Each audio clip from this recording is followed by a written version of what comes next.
उनको ये तर्क दिया जाता था कि तुम चुनाव लड़के अपनी कम्युनिटी के अम्बेडकर बन जाओगे। जी।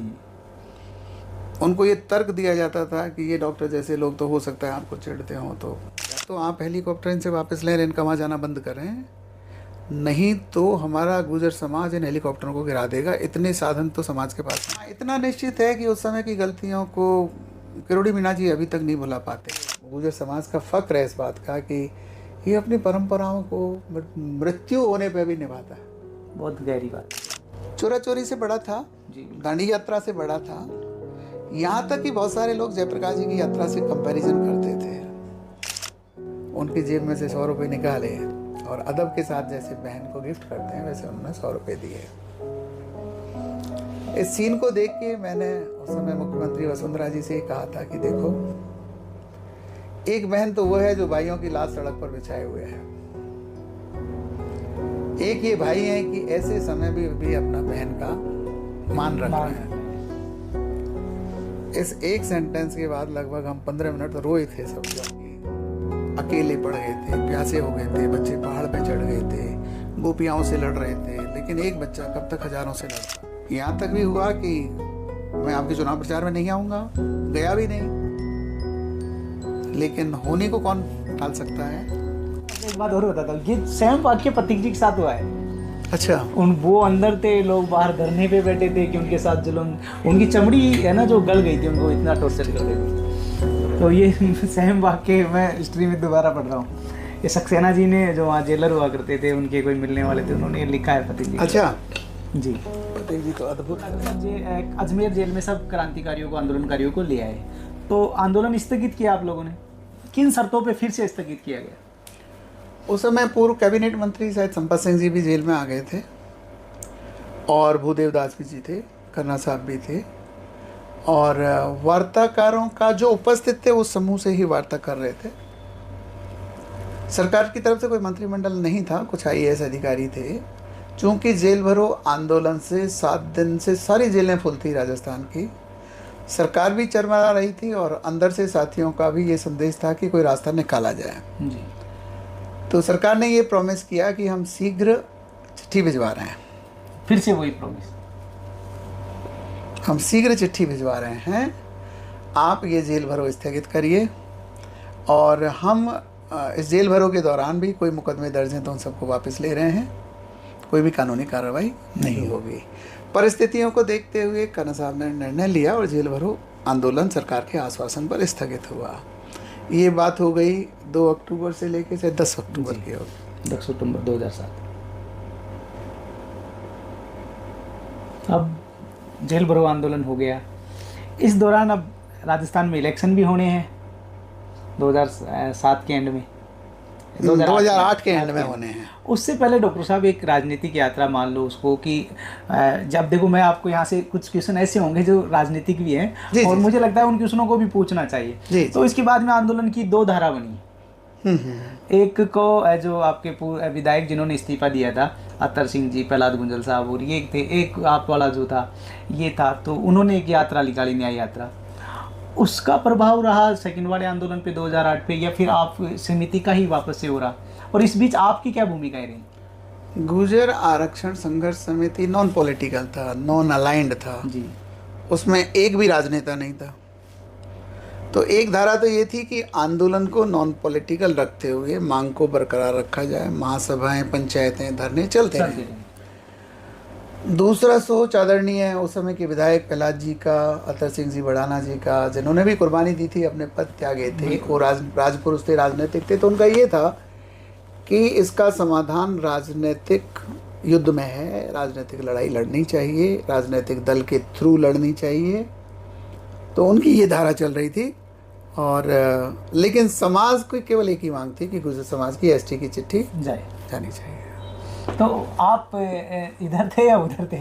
नहीं, मैं राजनीतिक तो कभी नहीं था, मैं राजनीतिक यात्रा में तो कभी नहीं था। मैं खन्ना साहब की टीम का ही था। खन्ना साहब की यात्राओं में ही कहीं मीटिंग होती थी तो जाते थे, लेकिन राजनीति में कभी नहीं रहा। जी। 2008 की शुरुआत फिर से हुई। तो उससे पहले क्योंकि आपको एक अनुभव भी आ चुका था, पहले वाले आंदोलन से भी, जेल भरो आंदोलन से भी, वार्ताओं से भी, उसके बावजूद भी हम देखते हैं या समाज देखता है कि वो ही रिपीट हुआ जो 2007 में रिपीट हुआ था। तो उसमें बहुत सी चीज़ें ऐसे नहीं थी कि हम उसको अच्छा सा कर सकते थे? अच्छा सा करने का प्रयास धौलपुर की महासभा के बाद हुआ था जी। वहाँ 151 आदमी की एक कोऑर्डिनेशन कमेटी बना ली गई थी जी। कि अब इस आंदोलन का संचालन ये प्रबुद्ध, राजनीतिक अनुभव वाले, कानून जानने वाले लोग करें। उसमें आप लोग भी थे, संघर्ष समिति के लोग? उसमें संघर्ष समिति के अलावा उस समय के विधायक, पूर्व विधायक, प्रहलाद जी भी, अतर सिंह जी भी, कुछ प्रांत से बाहर के लोग भी ऐसे करके थे। वो इनलिस्ट हो गई थी, फाइनल हो गया था। कुछ तो ऐसा हुआ कि वो सभा होते होते वो बात फिजल आउट हो गई जी। मानी वो समिति कार्य रूप में आ नहीं पाई और बड़ी मायूसी में धौलपुर की सभा समाप्त हुई थी जी। तो 2008 के आते आते भी जी केवल कर्नल साहब ही अकेले नेतृत्व थे। देखिए डॉक्टर साहब, मैंने कर्नल साहब से भी मेरे उन 3 वीडियो अभी सेव हुए हैं कर्नल साहब के साथ वार्तालाप के, बड़े लंबे लंबे। उनमें मैंने वो क्वेश्चन उनसे भी पूछा, और चूंकि आप उस आंदोलन के शुरुआती लोग हो, वो मतलब एक बहुत बड़े वर्ग में ज़्यादा समझ नहीं थी उस दौरान, इसको हमें स्वीकार करते हुए आगे बढ़ना चाहिए। तो वो लोग थे जिनको अच्छी समझ थी। उसके बावजूद 2007 के बाद 2008 रिपीट हो गया। तो आप लोगों पे एक सामाजिक प्रेशर तो था ही। क्या कभी आपने कर्नल साहब से इस बात पे डिस्कस नहीं किया? बहुत बार होता था, बहुत बार डिस्कस भी करते थे और बहुत बार हमारे विचार भी अलग अलग होते थे। ऐसा नहीं है कि जो उन्होंने कह दिया वही मान लिया जाता था, लेकिन अंतोगत्वा निर्णय उनका ही होता था, वो इसके हेड थे। 2008 के बारे में कुछ तो ऐसा हुआ कि उन्होंने बहुत ज़्यादा लोगों से विचार करके किया हो, ये मेरे ज्ञान में नहीं है, क्योंकि किसी तैयारी बैठक में मैं पार्टिसिपेट नहीं कर पाया, कभी हुई भी नहीं। ऐसा क्या रहा? कोई हुई भी नहीं होगी शायद। नहीं, एक बैठक हुई है जहाँ तक मुझे याद है, बयाना में एक बैठक होती है, उससे पहले आंदोलन से पहले बयाना में एक बैठक होती है, और जहाँ मैं देखता हूँ उस फोटो में आप भी हो। बयाना में जो बैठक हुई है वो 2008 से पहले की नहीं है, 7 और 8 के बीच की है, मतलब आप अच्छा वो बैठक है चौधरी या नंगला की बैठक है। जी जी बिल्कुल बिल्कुल। और वो एक जनसभा थी। हाँ और उसमें लेकिन आप पास ही बैठे? हाँ बिल्कुल बिल्कुल होंगे हम। वो हर सभा में लगभग ये ऐलान किया जाता था कि सरकार देखो हम अभी शांतिपूर्ण हैं, कोई बात नहीं बिगड़ जाए, बल्कि हर सभा में ऐसे 10-20 लोग और ये होते थे कि तब ट्रेडमार्क बन चुका था रेल रोको। उस सभा में भी कुछ युवाओं ने कहा था कि यहाँ से ये 3 किलोमीटर दूर रेलवे लाइन है दिल्ली जयपुर, लेकिन तब हमारा ये बिल्कुल मंतव्य नहीं था कि इस तरह की घटनाएं रिपीट हों। अच्छा, आपने ये तय कर लिया? हाँ, हम कर्नल साहब को भी ये राय देते थे कि हमें जो स्वीकार्य नहीं है वो हिंसा के मार्ग से थोड़ा पीछे हटना चाहिए। लेकिन कर्नल साहब के एक तर्क में भी दम था। वो ये कहते थे हिंसा हमने थोड़ी की है। हाँ, हिंसा तो सरकार ने की है। हिंसा तो सरकार ने की है, और फिर हम इनको क्या जवाब दें? अभी भी तो सरकार हम पर एक तरह की इनडायरेक्ट हिंसा ही तो है। तो वो आंदोलन की रूपरेखा की बैठक नहीं थी। अच्छा, सिर्फ जनसभा थी? सिर्फ जनसभा थी। उनके हिंडौन के निवास पर कोई तैयारी बैठक बाद में मुझे पता चला कि 2-5 लोगों ने की थी जी। फिर देवरैन और तिघरिया में कुछ बैठकें, क्योंकि वो हमारे स्थानीय गांव में वहाँ हुई थी, और पीलूपुरा 1 में ज़्यादातर जाने वाले तिघरिया और देवरैन से ही थे। आप अगर वो लिस्ट निकालेंगे वही है, उनसे दूर भी बहुत पड़ता है वो, लेकिन जुनून था। हाँ, कर्नल साहब के फॉलोअर थे, वो पहुंच गए। नहीं डॉक्टर साहब, आप इसको गलत ले रहे हो। मैं अगर गलत नहीं हूँ तो ये आप ये मान के चलो, आप और जो आंदोलन की स्टडीज़ देख रहे हो, बाकी जगह 2 धरने लगे हैं, लोग शहीद हुए हैं, लोकल शहीद हुए हैं, उसमें ऐसा क्या हुआ कि वहाँ से है जो पब्लिक, वहाँ भी बहुत आसपास गाँव थे, और आप फिर उसमें कब गए? 2008 में जिस दिन ये पहले दिन आंदोलन चालू किया था उस दिन मैं घटनास्थल पर नहीं था जी, और मैं तीसरे दिन वहाँ पहुँचा हूँ। मेरे से दूरी भी ज़्यादा है, मेरे को कम्युनिकेशन भी नहीं था, लेकिन जब वहाँ ये घटना हो गई उसके बाद में तो पहुँचना ही था। तो मुझे पता है कि ये घटना 23 तारीख को हुई थी। मैं 25 को जयपुर से, मैं और मेरा एक छोटा भाई है आमोद, जयपुर से हमारे एक छोटी सी कार होती थी, उससे जब जयपुर से निर्जन रास्ते से गए, पूरी सड़क खाली थी। दौसा भी तब तक शहीदी हो चुकी थी। हाँ बिल्कुल, सिकंदरा। तो सिकंदरा चौराहे पर मैं 2 घंटे वहाँ बैठा, और वहाँ फिर उपस्थित लोगों ने मेरे को कहा कि साहब आप वहाँ कर्नल साहब के पास पहुँचो। तो मैं वहाँ पर 24 की रात को पहुँचा हूँ जी, पीलूपुरा में। तब तक वहाँ ये वाक़या हो चुका था। एक चीज़ और है डॉक्टर साहब जो आपके लिए आम तौर पे समाज में कही जाती है, और वो आप देखते हो तो कर्नल साहब की शव यात्रा में भी समाज ने उसको देखा कि कर्नल साहब के कोई सबसे ज़्यादा प्रिय थे सलाह लेने में आपसी, मतलब कभी आप लोगों के आपस में मनमुटाव भी हुआ होगा, कुछ छोटे मसले कुछ बड़े मसलों के, लेकिन उनकी शव यात्रा में भी देखते हैं कि उनकी फैमिली के अलावा उस रथ पे सिर्फ आप थे, और वैसे भी लोग आपको कर्नल साहब का लक्ष्मण कहते हैं। 25 तक आप गए तो उस दौरान भी तो आप लोगों के बीच वार्ता हुई होगी कि भाई क्या कर दिया बिना पूछे? नहीं, उस समय वार्ता नहीं हो पाई हमारी। उस समय हमारे ही समाज के कुछ और भी उग्र युवा नेता थे जी, उन्होंने शायद कर्नल साहब को ये कहा था कि ये जो डॉक्टर साहब हैं ना, ये सरकार से सेटिंग कर लेते हैं जी, तो आप इनको दूर रखो तो अच्छा है। तो उस समय मैं वार्ताओं का हिस्सा नहीं था, और मुझे इस बात की कोई जिद भी नहीं थी, कोई मेरे लिए वो कोई पद भी नहीं था। लेकिन हाँ, उस समय कर्नल साहब ने ही ये कन्वे कर दिया था, बल्कि एक पब्लिक स्टेटमेंट भी दे दिया था कि भाई डॉक्टर साहब हमारी अभी टीम के मेंबर नहीं हैं। और श्री यशवीर जी और मैंने उस समय जयपुर में एक प्रेस वार्ता की थी। मैं वहीं आ रहा था।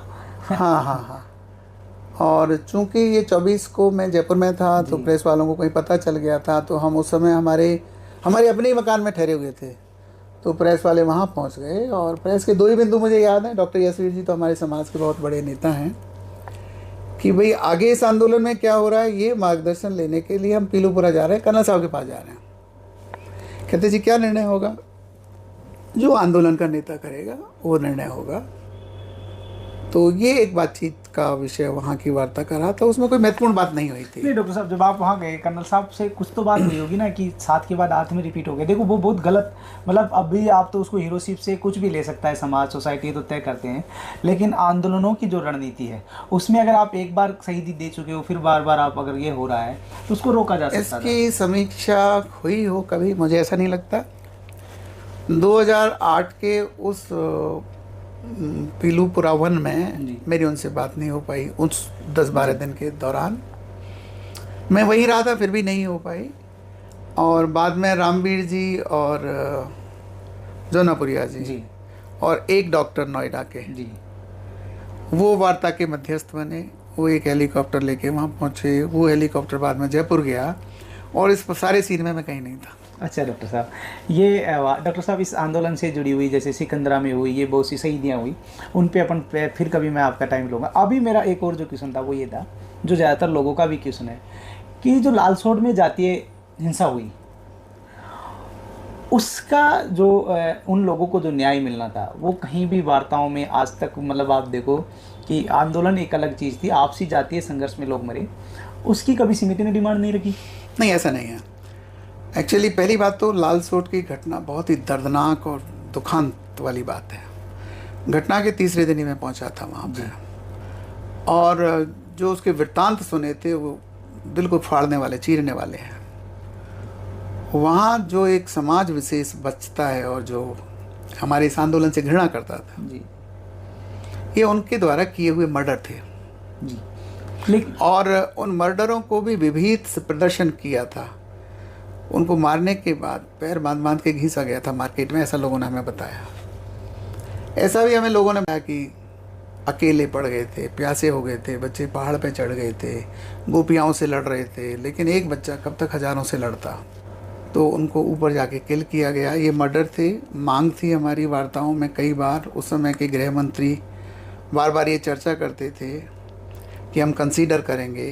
बल्कि इसमें एक बहुत ही चुभने वाली घटना उस दौरान की है जी। वो क्या थी डॉक्टर साहब? कहीं पर कोई हाई कोर्ट है वहाँ मीणाओं का जी, नांगल में, नांगल। तो इस घटना के दिन 2 घंटे 3 घंटे पहले वहाँ तत्कालीन काबीना मंत्री करोड़ी जी पहुँचे थे, खाद्य मंत्री हुआ करते थे, और उनके उससे उत्साहित होके वहाँ के पागलों ने ये काम किया था जी।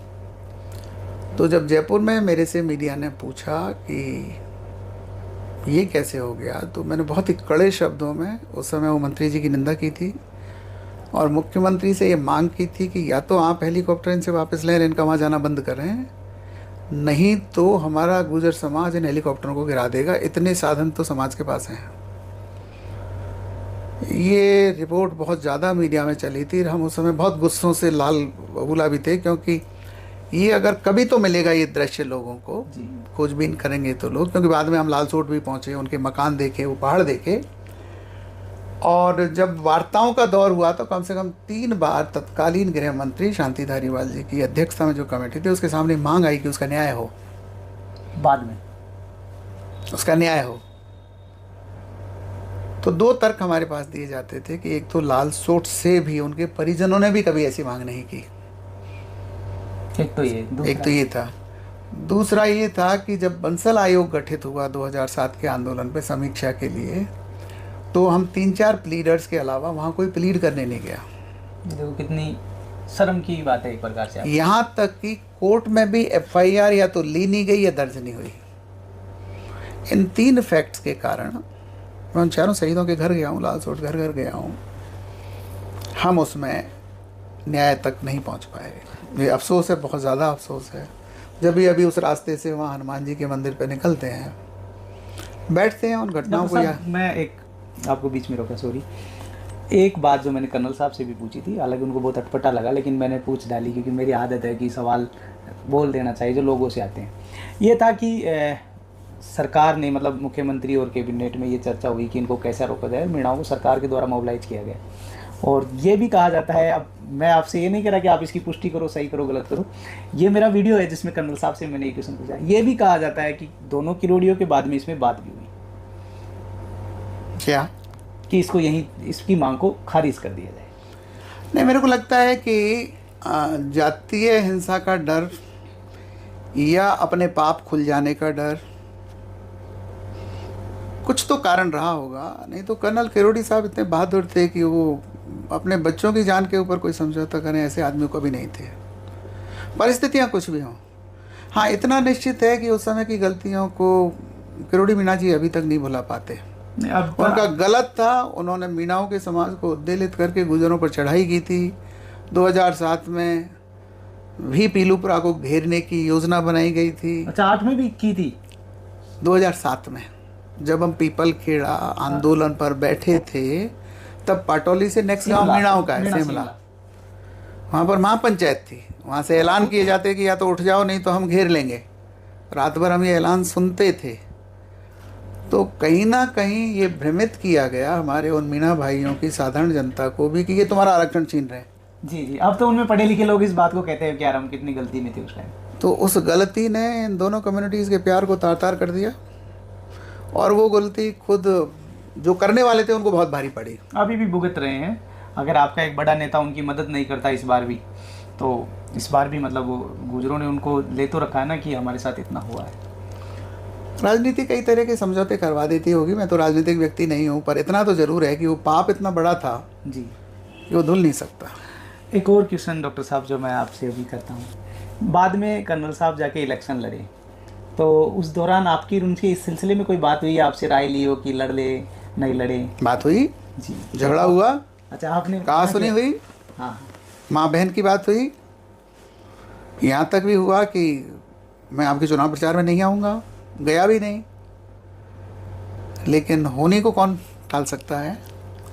ये उन्होंने मुझे एक इंटरव्यू में कहा कि ये मेरे से हुई गलती। ये एक गलती हमारे पूरे हिंदुस्तान में हमारे आंदोलन को बदनाम कर गई, और उस भोले भाले सैनिक व्यक्ति कर्नल साहब को राज के धूर्त लोग होते हैं, उन्होंने मूर्ख बना दिया। उनको ये तर्क दिया जाता था कि तुम चुनाव लड़के अपनी कम्युनिटी के अम्बेडकर बन जाओगे जी। उनको ये तर्क दिया जाता था कि ये डॉक्टर जैसे लोग तो हो सकता है आपको चिढ़ते हो तो नहीं करते हो। उनके नज़दीक आने के लिए लोग ये सोचते थे कि डॉक्टर साहब को थोड़ा सा साइड किया जाए, कुछ किया जाए। बल्कि वहाँ CID में कुछ हमारे भी मित्र होते थे, वो हमें बहुत पहले 3-4 महीने से सावचेत भी कर रहे थे कि डॉक्टर साहब सरकार की ये योजना है कि आपके टूट कर दी जाए, अलग अलग कुछ किया जाए। मैंने कहा यार मेरे तो कोई हित ही नहीं है, मेरे पास कुछ खोने कोई नहीं है, तो मैं क्यों टूटूंगा, वो मेरे बाप के समान है, मैं दूर होके भी जाऊंगा कहाँ। लेकिन अब मुझे पता चलता है कि सरकारों के पास कितने साधन होते हैं। तो कर्नल साहब खुद भी कई बार कंफ्यूज हो जाते थे, तो वो कहते थे यार मैं समझ नहीं पाता गवर्नमेंट की, specially this CM is my friend और माई एनिमी, जिसको कहते हैं ना गुगली, वो चुनाव वो जीत भी जाते तो भी हारे हुए थे और हार तो गए ही। लेकिन राजस्थान के इस आंदोलन की उस चुनाव से पहले बहुत इज्जत अखिल भारत में थी जी। बहुत से लेखकों ने इसे सदी का बड़ा, इस पूरी 20वीं जो 19वीं सदी 20वीं सदी का 100 साल के अंतर में बड़ा आंदोलन बताया। चोरा चोरी से बड़ा था जी, दांडी यात्रा से बड़ा था, यहाँ तक कि बहुत सारे लोग जयप्रकाश जी की यात्रा से कंपैरिजन करते थे। लेकिन वो जो राजनीतिक गलियाँ होती हैं वहाँ मात खा गई। वो फौजी बलिदान करना तो जानते हैं, लेकिन राजनीतिक लोगों से कैसे डील किया जाए, या तो कोई राजनीतिक अनुभव होता या कोई ऐसा सलाहकार मंडल होता। एक और क्वेश्चन अभी है, इलेक्शन हो गए, कर्नल साहब हार गए, फिर से आंदोलनों की राह पे आए, फिर महापड़ा हुए, फिर आप वापस कहाँ से ज्वाइन करे या नहीं रहे साथ में? 2014 में हमारी पद यात्रा हुई करौली से जयपुर, जिसमें गाजीपुर में महापड़ाव पड़ा था। गाजीपुर में महापड़ाव किया था, पर पहले एक दिन का पड़ाव करौली था जी। और तब तक वो सभी पदों से इस्तीफा दे चुके थे, बीजेपी के सभी पदों से, और विशेष आमंत्रित सदस्य भी थे केंद्रीय समिति में, उससे भी इस्तीफा दे चुके थे। और उन्होंने वायदा किया था मैं पुनः कभी राजनीति में सक्रिय नहीं हूँगा, मैं जो कुछ भी करूँगा समाज के लिए करूँगा। तो इन बातों को देख के आंदोलन तो चल ही रहा था, हम तो आंदोलन में ही थे, तो हम फिर साथ साथ थे। 2014 में ये पद यात्रा वहाँ से चलते चलते वाया महुआ, गाजीपुर, यहाँ तक कि सिकंदरा रुकी, 3 दिन रुकी, और सिकंदरा में वार्ता के बाद ही स्थगित हुई। सिकंदरा में बहुत बड़ी सभा हुई थी। सिकंदरा का चौक गुजर चौक मशहूर हो जाना चाहिए, क्योंकि वहाँ जितने भी पहाड़ों से उतर के लोकगीत होते थे ना, रात भर चलते रहते थे। हमारे बहुत सारे वहाँ साथी आंदोलनकारी गीतों से ही आंदोलन कर देते थे। उसके बाद में पीलूपुरा 2 भी हुआ जी, और गर्मियों में ही हुआ, तब भी हम साथ साथ में थे पीलूपुरा में। और पीलूपुरा का जो एक्सटेंशन होता चला गया वो ठिठुरती ठंड का आंदोलन था। एक था पूरी गर्मियों का, पीलूपुरा 2 था पूरी ठंड में, सर्दियों की ठंड, जनवरी की ठंड का। और पीलूपुरा 2 के बाद में इस बीच में हमें 1% का आरक्षण मिल गया था। तब तक सरकार भी गहलोत जी की आ गई थी और 1% आरक्षण विधिवत मिलने लग गया था। तो 1% ये था, ओबीसी का था, और जो मेरिट में आ रहे थे 3-3 लाभ हमने उस दौरान लिए। तो 1% से भी लोगों को उम्मीदें बन गई थी जी। अब और उनको पहली बार ये लगा था कि संघर्ष कुछ भी सही, चाहे भागते चोर की लंगोटी सही, एक बाल सही, तो मिल गया था जी। तो डॉक्टर साहब वापस से आप इकट्ठे हुए, 2008 से लेके 13 तक कांग्रेस की सरकार रही। ये दिसंबर से 2008 दिसंबर से लेके 2013 तक कांग्रेस ने हमारे लोग नहीं मारे, बीजेपी ने लोग मारे। दोनों के तौर पे हम लोग, अगर आप, क्योंकि आप दोनों को देखे हो, तो क्या मानते हो कि दोनों में से क्या, कि उन्होंने भी सिर्फ गोली दी, चलो ठीक नहीं, एक ने तो अत्याचार और जुल्म भी किया, दूसरे ने भी कैसी भावनाएं रखी? नहीं, अगर आप, मैं समझता हूँ कि मुख्यमंत्रियों की तुलना करवाते हो तो ये तो मेरे लिए छोटा मुँह बड़ी बात होगी। लेकिन आप स्वयं कह रहे हैं कि गहलोत जी के राज में एक गोली नहीं चली, एक डंडा नहीं चला, वार्ताएं हुई, कहीं खून खराबा नहीं हुआ, और आरक्षण भी उसी समय में मिला। ये बाद में भी उनकी भी सरकार में मिला।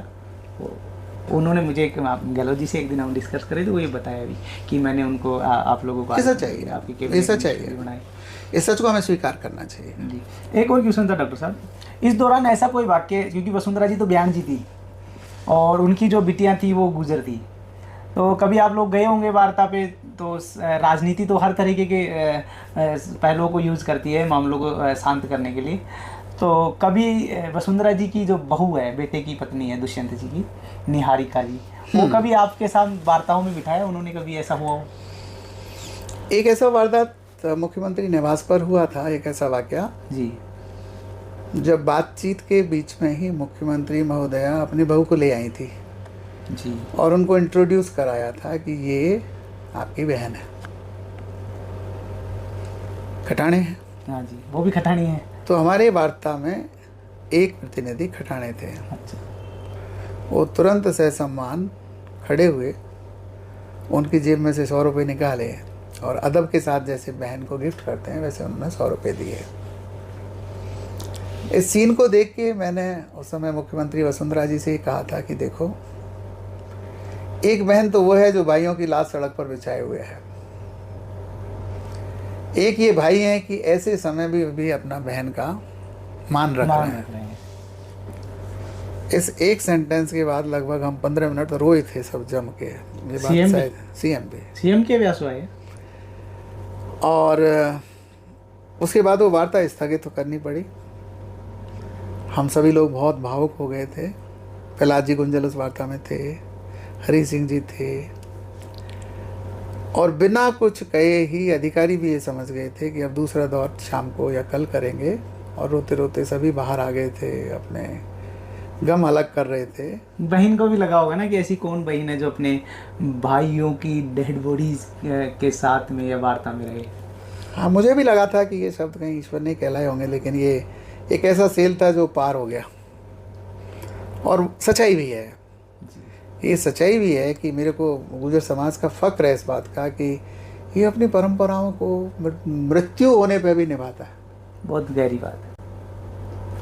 मतलब अगर इससे अच्छी क्वालिटीज़ को देश के काम में लिया जाता तो मैं समझता हूँ कि इस कौम के कितने ही लोग ब्रिगेडियर और जनरल ऑफ आर्मी होते हैं आज की तारीख में। अगर इनकी इस वीरता को देश की रक्षा में लिया जाता। आज ये क्वेश्चन पूछना चाहिए, आंदोलन की जरूरत क्यों पड़ी। आज ये क्वेश्चन पूछा जाना चाहिए कि हमारे जज क्यों नहीं है, हमारे रेलवे के बोर्ड के चीफ क्यों नहीं है, हमारे शिक्षा निगमों के हेड क्यों नहीं है। हमारे आज तो कोई जनरल ऑफ आर्मी नहीं बना। आज बीसी विक्टोरिया कमल राम की बात करते हैं जो 140 देशों का हेड बन गया था बीसी मान के। इसलिए नहीं कि हम कम योग्य हैं, इसलिए है कि हमारे से आगे चलने वाले लोग चाहे 3% ही हों, 2% ही हों, लेकिन वो हमसे ज़्यादा होशियार, चतुर, धूर्त और हमें धोखा देने में बहुत होशियार हैं। इसीलिए आरक्षण को अलाउ नहीं किया गया। इसलिए बहुत सारी उस समय की घटनाओं को पानी के नीचे, प्रेस के नीचे दबा दिया गया। लेकिन मैं आपको बधाई देता हूं कि इस तरह के अंक ला ला के और है, जैसे किसी भी आदमी को अपने अपराध या अपने गलती का इश्यूज हो, तो कभी वसुंधरा जी को लगा कि मेरे से गलत हुआ है, या उन्होंने कभी ऐसे सोचा कि मेरे से गलत हुई है, मैं माफ़ी मांगूं। जैसे आप देखते हो आंदोलन के बाद में वो फिर वहाँ महाराज जी के यहाँ जाती है, चापसू के पास में, और पीपल का मुझे ये तो पता नहीं कि उनको कभी ऐसा लगा होगा कि नहीं लगा होगा। कोई हम बहुत फ्रीक्वेंटली तो मिलते नहीं है, साल 6 महीने में कभी मिलना होता है तो। लेकिन एक बार उन्होंने जब हमने ऑफर किया कि आपकी सरकार के पास कुछ भी देने को नहीं है तो आप हमारे साथ चलो और जनता के बीच में केवल माफ़ी मांग लो, गुजर अपने घर चला जाएगा। बड़ी बात। कन्ना साहब और मैं दोनों, उनको वो एक मत हो भी गई थी कि जब कुछ नहीं है तो मैं आपके साथ चलती हूँ, जो मेरा बनेगा मेरे भाई हैं जो बनाएंगे। एक वार्ता, एक वृत्तांत ऐसा हुआ था। एक बार और भी किसी भावुक माहौल में उन्होंने से कहा था, डॉक्टर मैं और तो दुनिया को क्या विश्वास दिलाऊं, पर जिस दिन 2007 में गोलियां चली थी उस दिन मेरा खुद का प्लेन क्रैश हुआ था। मैं दिल्ली में थी और 2 घंटे तक तो एयरपोर्ट पे क्रैश हुई थी। We can verify the facts from the airport authorities. और उस दिन मैं ना जयपुर में थी ना राज्य में थी। तो कहीं ना कहीं इसमें ये बू आती है कि पीछे बैठे हुए लोगों ने जो व्यवस्था है, जिनकी बात अभी आप कर रहे 2%, 5% जो मूर्ख है, धूर्त हैं, इसकी कभी ना कभी तो कोई रिसर्च जरूर होगी, ऐसा उन्होंने बताया था। लेकिन वो विलेन बनी, बाकी सब लोगों ने बीएंगे सीएम, उन्हीं को लेना भी था। मैंने उनसे टाइम भी लिया है, शायद कभी उनसे इन चीज़ों को क्वेश्चन, क्योंकि उनके यहाँ से 2 बार तो टाइम हमें मिला नहीं। ये कहा है कि आगे कभी दिए जाएंगे। ये इस बातों को अपन यही बातचीत को अपन थोड़ा सा और आगे बढ़ाते हुए डॉक्टर साहब, ये मैं एक और क्वेश्चन कहता हूँ। डॉक्टर रूप सिंह को आंदोलन का कोई ऐसा वाक्य जिसको डॉक्टर रूप सिंह कभी नहीं भूल पाएगा? बहुत है, कोई ऐसा बहुत समय से मैंने आपको बताया था ना उदयपुर जेल का अनुभव जी। जेल में जब हम पर होने वाले अत्याचारों को सरकारी नौकरी में रहने वाले लोग भी बर्दाश्त नहीं कर पाए, तो एक अपने आप में एक अनुभव था। वहाँ की जितनी भी पीड़ाएं होती थी वो एक क्षण में काफूर हो गई, और जो डीएनए का रिश्ता होता है वो सामने आ गया।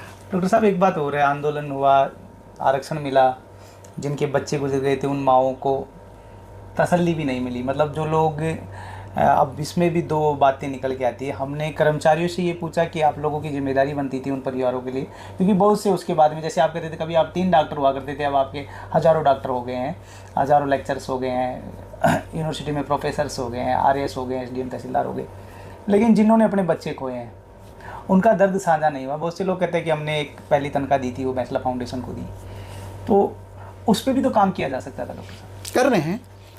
हर समाज में हर प्रकार के लोग होते हैं, जिनको अच्छी सुनने की आदत होती है वो अच्छी सुन लेते हैं। अभी राजस्थान गुर्जर कर्मचारी अधिकारी परिषद जो संगठन है, GK 2-3 जगह GK भवन का निर्माण का भी उद्घाटन हुआ, उसमें भी हम थे। कर्मचारी अपना अंशदान भी दे रहे हैं, भवन बना रहे हैं। कर्नल साहब और सभी अतिथि, सभी शहीद, ये तो कोई भी नहीं चाहता था कि मेरा व्यक्तिगत मकान आप बना के देना। नहीं। समाज का मकान बनाना, समाज में शिक्षा का प्रचार करना, तो अच्छे लोग तो ये कर रहे हैं। किन्हीं ने अकेले, जैसे टोंक में अकेलों ने किया है, सीकर में अकेलों ने किया है, अलवर में अकेलों ने किया है। लेकिन समाज में एक ऐसी क्रांति आई है गुजर बच्चे और बच्चियों में पढ़ने और पढ़ाई की और अपने आप को सिद्ध करने की। उनको लग रहा है जैसे मैं चाहे आरक्षण हो चाहे ना हो, आगे निकलना है। बिल्कुल, ये तो है, परिणाम बता रहे हैं। बिल्कुल मेरिट में भी आ रहे हैं। तो अच्छे लोग साधनों को समाज सेवा में लगा रहे हैं, मूर्ख लोग कथा गंगो धर्म इसमें लगा रहे हैं। एक अति मूर्ख की श्रेणी है जो NCR और उसके आसपास भी मिलते हैं, वो शराब में लगा रहे हैं, करोड़ों की शादियों में लगा रहे हैं। तो सारा ही समाज एक मुखी हो जाए ऐसा तो नहीं होता है, लेकिन मैं तो पॉजिटिव बात ही करूँगा कि हर सकारात्मक व्यक्ति जगह तो है। डॉक्टर साहब, मैंने आपकी एक और पहल देखी थी, कोऑर्डिनेशन कमेटी आपने बनाई जी, गुर्जर समन्वय समिति अखिल भारतीय लेवल, उसको उस व्यापी कोई नेशनल लेवल पे कोई फिर से आंदोलन, क्योंकि आप उस आंदोलन के भी माइंड थे, तो कोई और ऐसा चल रहा हो कि एक नेशनल लेवल पे DNT को लेकर काम किया जाए, ऐसा कुछ है या फिर कुछ और उसके उद्देश्य है? देखिए, आप भविष्य की बात कर रहे हैं। हाँ, DNT कमीशन की रिपोर्ट आपके सामने पड़ी है, दाते कमीशन के बाद में संसद में आ गई है। 10% का रिजर्वेशन इन क्रांतिकारी स्वतंत्रता सेनानियों को होना ही चाहिए, ये सामने जी। आज की संसद उस पर विचार कर ले तो ये अगले दिन हो जाए। लेकिन अभी हमें इतने दिन में समझ में आ गया है, बिना हेड काउंट के, बिना आंदोलनों के, बिना अपनी आवाज़ उठाए कोई सरकार कुछ देने वाली नहीं होती है। 2 बात थी। राष्ट्रीय गुर्जर समन्वय समिति का संकलन किया गया, आदरणीय अंतराम तंवर साहब उसके अध्यक्ष हैं, मुझे राष्ट्रीय कार्यकारी अध्यक्ष की जिम्मेदारी दी गई। अनंत संगठन है गुर्जर समाज में, महासभाएं, परिषदें, सेनाएं, ये सेनाएं हैं। हमने उनसे ये कहा कोई रजिस्टर्ड संगठन हो, बैंक में खाता हो, अपनी मेंबरशिप हो, तो आप इस समिति में जुड़ जाइए। शिक्षा का या हॉस्टल का कोई भी एक काम ले लीजिए और साल में एक बार मिलके हम समन्वय से काम करें। हम अल्टीमेटली उठाना तो समाज को ही चाहते हैं। लगभग 75 संगठनों ने मिलकर हमें, हाँ 75 संगठनों ने फरीदाबाद गुर्जर भवन में बैठ के इस पर मोहर लगाई। वो काम चल भी रहा है और उसमें अभी लेटेस्ट श्री गोवर्धन झड़पिया जी, पूर्व गृह मंत्री गुजरात, वो भी जुड़ गए हैं। उन्होंने एक दूसरा और कंसेप्ट भी कहा कि गुर्जर समाज, केवल गुर्जर समाज राजस्थान नहीं है, पटेल, पाटिल, कुर्मी, बिहार वाले लोग, यूपी के लोग, रेवाड़ी, रायका, अगर ये सब मिल जाए तो 33% की लगभग जनसंख्या होती है ओवरऑल इंडिया में। और अगर ये संख्या इकट्ठी होती है तो इसके बच्चों को सड़कों पर नहीं मरना पड़ेगा, इनकी एक आवाज़ पर इनकी मांगें पूरी हो जाएंगी। और प्रजातंत्र में यही एक तरीका है। किसी को जल्दी समझ आ जाए तो बहुत अच्छा, किसी को ऐसे ही जान झोंक के बाद में लेट समझ में आ जाए तो बहुत देर होगी। तो हम आजकल इस काम पर लगे हुए हैं। बस डॉक्टर साहब, एक अंतिम सवाल और लेते हैं। एक कोई मैसेज जो आपको समाज को, सोसाइटी को देना है, ओवरऑल कोई मैसेज? बहुत बलशाली कम्युनिटी है ये उस हाथी की तरह जो दिशा भूल और बल भूल हो रहा है। इस बलशाली कम्युनिटी में अगर पराक्रमी मिहिर भोज राजा हुए हैं तो DNA भी तो अभी तक तो होगा, लेकिन इस बल को छोटी छोटी चीज़ों में ना खर्च किया जाए। जिसको कहते हैं ना, बदला मत लो, बदल के दिखाओ। और बदलना ये है कि कलम उठाओ, पढ़ाई करो और नंबर बनाओ। थैंक यू डॉक्टर साहब। तो साथियों, ये थे डॉक्टर रूप सिंह गुर्जर जी, जो गुर्जर आरक्षण आंदोलन के शुरुआती लोगों में से हैं और जिनका बड़ा अच्छा रिसर्च भी आज आप लोगों के सामने इन्होंने बताया भी है कि कैसे हमने वर्क किया। और ये वीडियो आज हमने ना केवल उन लोगों के लिए कि आंदोलन की याद रहे या आंदोलन की रिसर्च के लोगों के लिए काम करे, उन लोगों के लिए भी, मतलब जो दिल्ली में सो कॉल्ड वो लोग लिबरल हैं, जो ये कहते हैं कि ये पुलिस और प्रशासन नहीं किया, उन लोगों से भी आज हम इस वीडियो के माध्यम से क्वेश्चन करते हैं कि पूरे देश के इतिहास में ऐसा कहीं नहीं होगा जहाँ पुलिस और सेंट्रल पैरामिलिट्री फोर्सेज ने मिलकर, जहाँ एक दूसरी कम्युनिटी ने सरकार की सह पे लोगों का जेनोसाइड किया हो और जिनको अभी तक न्याय नहीं मिला हो। देर से फिर कभी उनको न्याय मिलेगा और फिर से कभी हम डॉक्टर साहब आपका टाइम लेंगे। Thank you so much. Thank you.